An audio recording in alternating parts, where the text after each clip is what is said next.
Hello, everyone. Today, I wanted to share a new way in which you can use Google Classroom. Traditionally, Google Classroom is used as a learning management system. However, I believe it can also be used as a powerful tool for communication and collaboration between departments. The main benefits of using Google Classroom over email or simply sharing through Google Drive are that you have all files and communications in one easy to access place. If your email or shared with me folder is anything like mine, you know that it can quickly become a black hole where things go to get lost. Setting up a classroom for collaboration instead of teaching requires two main changes. You create a classroom as you normally would, but you want to add everyone in your department as a co-teacher so that everyone has equal access. You accomplish this by adding your department as co-teachers. Go to the About section and then click on Invite Teachers.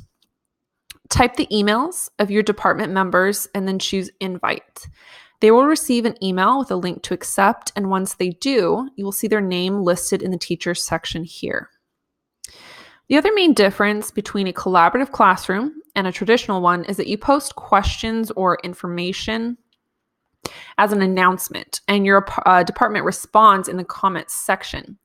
This is for two reasons. The first is that your peers might not take kindly to being given a deadline in which to respond to your questions. The second is that teachers cannot turn in files to themselves. Posting as an announcement allows everyone to contribute thoughts or resources in the comments section. Make sure you also utilize the topics for organization purposes. So I see this tool working in several ways. One way is to replace emails for information that will be referenced on an ongoing basis, such as this reading schedule that I posted here for To Kill a Mockingbird. Now, I could have shared this via email, but then my team is forced to either keep that email in their inbox for the entire quarter or move it to a folder, and later they have to find it and eventually delete it when they don't need it, and it just gets messy. It's much simpler to post here. And then as we read the novel, teachers can post ongoing updates and all of our communication is saved in one place.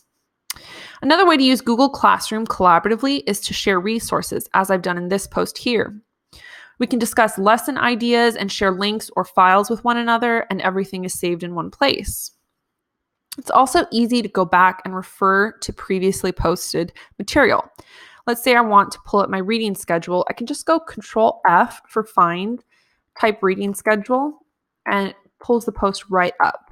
So it's a lot more convenient. It's faster than doing that in email, at least in my opinion. I can also use Classroom, let's get rid of this, as a way to host dialogues and keep a record of that conversation. So this question here about the next writing benchmark would likely result in a long chain of emails with various replies or reply all. It could get really chaotic.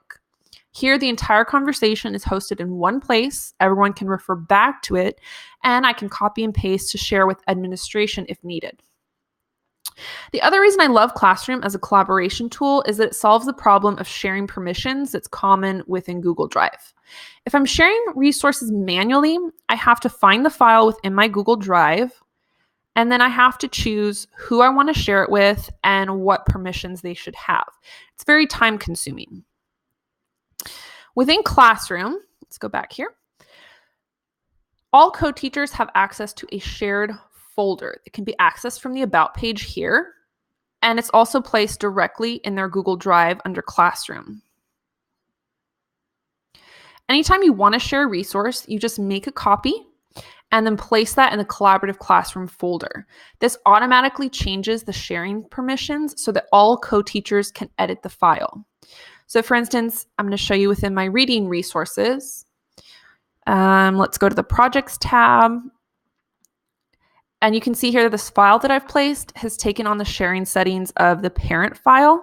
So everyone who is a co-teacher on my Collaborative Classroom can edit the file.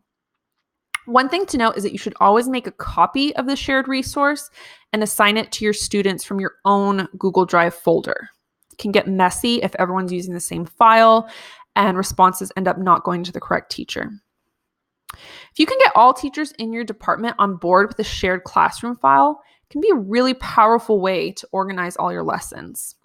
One thing I recommend is organizing your folder.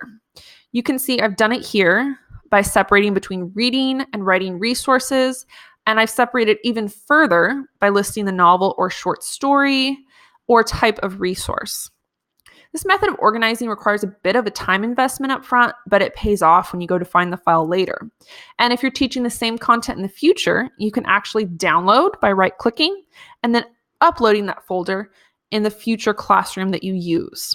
Even if a teacher leaves your school, their resources will be preserved if placed in the shared folder. And that concludes my Google Classroom hack for collaboration and communication. Thank you so much for watching.